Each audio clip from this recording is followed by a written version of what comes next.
You know, one of the most common questions I get is, why do I always use those inks? I guess it might be boring to some of you that I just use the same inks over and over and over again, but there's a reason why I don't go out and buy a whole bunch of other inks.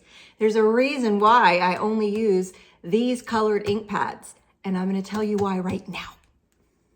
So here's my inks. I store them by spa collection and party collection, and they're hanging on my wall in organized more units, and I store them exactly how they look on the downloadable color wheel, which is right here. You can download it for free. I'll put a link in the description below.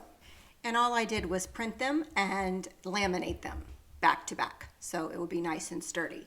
So let me tell you why I love these inks, because I get questions all the time. Why do I use the same inks? Why don't I go out and buy other company inks? Well, because I don't believe in fixing what ain't broke.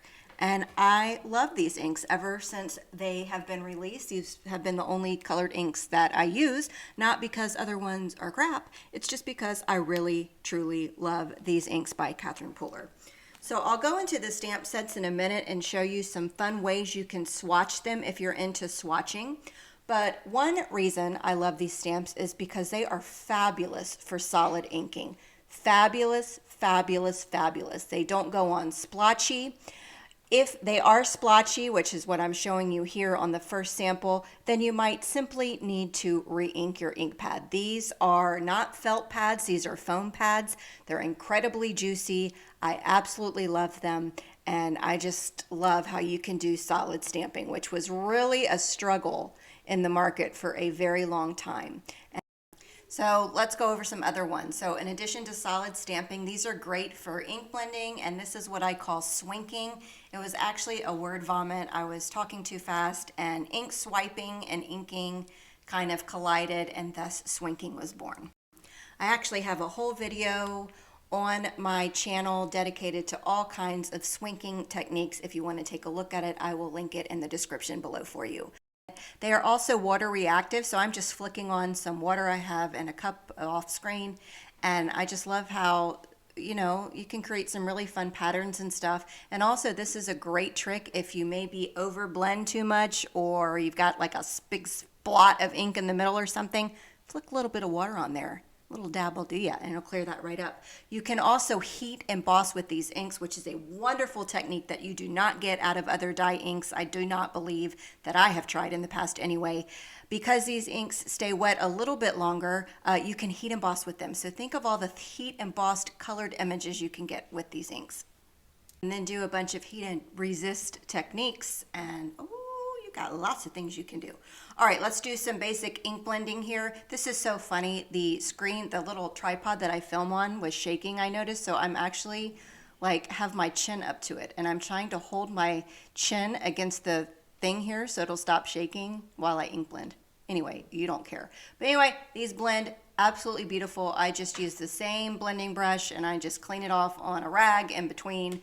So find colors that work together. Having that downloadable free color wheel will help you with the inks here, and just blend together beautiful colors. And like here, for instance, if you wanted to do something a little bit fun, you can add some water splats to that, and then you got this cute little, you know, tag or whatever you want to do, but ink blending.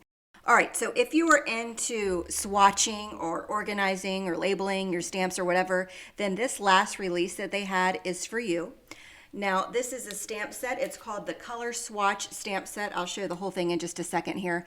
But it's great because it's got solid images, so you can create your own swatches. It also has words like monochromatic, complementary, analogous, and different sizes and fonts for those if you wanted to make your own color wheel or something like that.